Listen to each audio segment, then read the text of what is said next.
Hi, this is Troy Hubble with YourDyslexiaExpert.com. I am here today to talk about another dyslexia myth. I am wearing a shirt that I don't know if I've shared with you guys. It has a picture of an atom on it, and it says, "You matter, unless you multiplied by the speed of light squared, then you energy." Einstein's formula E equals mc squared means that when you take mass and you multiply it by the speed of light squared, that shows how much energy you can get converting that mass into energy. And I totally wear this all day and think it's hilarious. So that's me. Anyways, we're not here today to talk about my nerdisms. We are here today to talk about dyslexia. And in honor of Dyslexia Awareness Month, I want to bust another myth today. So here's the myth. And I see this one all the time still. The myth is that students with dyslexia see letters or words backwards. There have been so many times where teachers have come to me or parents have come to me and said, "I think that my student or my child is displaying symptoms of dyslexia. They tend to write their words backwards, or they tend to write their letters backwards. And I know that that's something that can happen with dyslexia." The answer to that is kind of, but largely this is a myth. Here's where it comes from, and here's what's actually happening. So first, the fact. Dyslexia, other than a very specific type of dyslexia called surface dyslexia, is a phonological processing disability. What is impacted when we have dyslexia is the ability to hear and manipulate the spoken sounds in English. It has no impact at all on vision. But it is true that students with dyslexia struggle particularly notoriously with things like the letter B and the letter D and writing them backwards. So why does this happen? Well, this is my giant water bottle. And when I see this water bottle, I need to know that if I look at it from this angle, it's my water bottle. If I look at it from this angle, still my water bottle. If it falls over, this way or this way, still my water bottle. Our brains are hardwired to know that just because an object has rotated in space does not mean that it is a new object. Here's the problem. If I take this shape, make it a little bit bigger for you guys. Okay?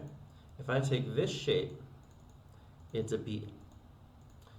But if I flip it backwards, it isn't a B anymore. Now it's a D. If I flip it upside down, the keyboard 9 doesn't look so much like that, but it becomes more like a 9, which flipped upside down could also be a 6. Flipped another way, it could be a P. The problem isn't that they're seeing letters backwards. Their brain is doing exactly what it's supposed to do. It's saying, this is clearly the same thing. All that's happened is I've rotated it in space. The problem is, it's that letters break this rule, and numbers do as well. When we rotate a letter, when we change its direction or its orientation, it is one of the very few things in the world that becomes a totally new thing. Unlike my water bottle, which is my water bottle no matter how I see it, the letters don't follow that rule. So when students learn to read, actually it's really common to see young kids, especially kindergartners or kids in early childhood education, flip their letters all the time.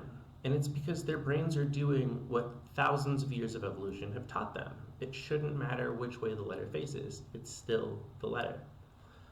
As students get more comfortable with their letters and gain a better understanding of which letters connect to which sounds, their brain begins to distinguish and recognize that letters just don't follow the same rule as other objects.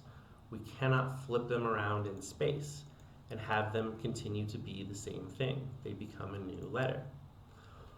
When kids have dyslexia, they struggle to identify and manipulate those individual speech sounds which letters represent. If I have trouble understanding that cat is k, a, t, then understanding that this weird squiggle that we call C represents that sound in the word cat doesn't make a whole lot of sense to me. With B and with D, what happens is students don't have a strong understanding of the sounds that those letters represent. And unfortunately, we oftentimes don't teach handwriting, at least in the American school system anymore. And so what kids try to do is they try to look at these like shapes, like pictures, and try to remember when it faces this way, it means this one weird sound, which I don't really understand, and when it faces the other way, it means this other weird sound, which I don't really understand. Most kids are going to have a very hard time being successful with this. They're using weird symbols that break a rule that every other object follows to represent something they don't really understand. And over time, kids just get into a really bad habit in terms of the way that they think about B and D, and it becomes really difficult to reverse that habit. The way that we fix this is by teaching kids not to think of letters as shapes, but instead to think of letters as a series of handwriting strokes. So for the letter B, I teach them go down, back up, make a bump. And please forgive my computer handwriting. That way, they know that when they see this down first, it's the letter B. And they don't have to remember which way it faces. Nowhere in my handwriting strokes did it talk about which way the letter faces. We always are going to be moving from left to right in our letter formation. And it just solves the problem entirely. It gives them a new way to think about it. Same with the letter D. I tell them, make a C, go up, go down. Same thing, please forgive my computer handwriting. I'm using a mouse today. I don't have a pen with me to write on this screen. But you can see when we stop thinking of these like a shape and trying to remember which way they go, and instead start thinking of them as a sequence of handwriting strokes, we can get that part of our brain that knows that objects rotate in space out of the way. And then when students are reading, we just want to continue to cue them off of those things. Do you see a down first or a C first? Do you see a down first or a C first? And we have to do that over and over and over and over and over again until we can break down the bad habit that is causing the problem and build up the good habit of seeing letters like handwriting strokes.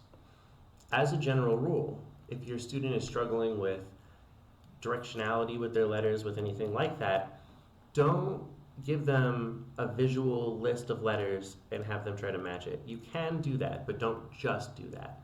Teach them handwriting. Teach them to see letters as a series of handwriting strokes rather than as isolated shapes. You will teach them to rewire how they think about letters in their brain in a way that will make this concept much easier to understand. And remember, if you have a young child who's writing letters backwards, it's not a sign of dyslexia. Dyslexia would be more aligned with a child who's struggling to rhyme, or sometimes a child who's having articulation challenges in their speech, a child who has trouble hearing all of the sounds in the words. Just writing your letters backwards is a normal stage of development, and it's because we're teaching our brain to do something that it's designed not to do, which is recognize that when something flips directions, in this one case, it can become a new thing. Thank you all. I hope you guys have a wonderful rest of your day and have a wonderful rest of your Dyslexia Awareness Month. Bye. As always, if you know someone who's struggling, have them come to my site. I can help. I'll put in the link in the channel below, and also please like these videos and subscribe to my channel so that people who need this kind of content can get access to it and learn how to help their struggling readers learn to read. And as always, if you want help understanding why a word is spelled the way it is, why your student is doing a particular thing that they're doing, whatever the case may be, just respond in the comments on this video or shoot me a message on my site, and I'd be more than happy to make a video helping out. Thanks again. Bye, everybody.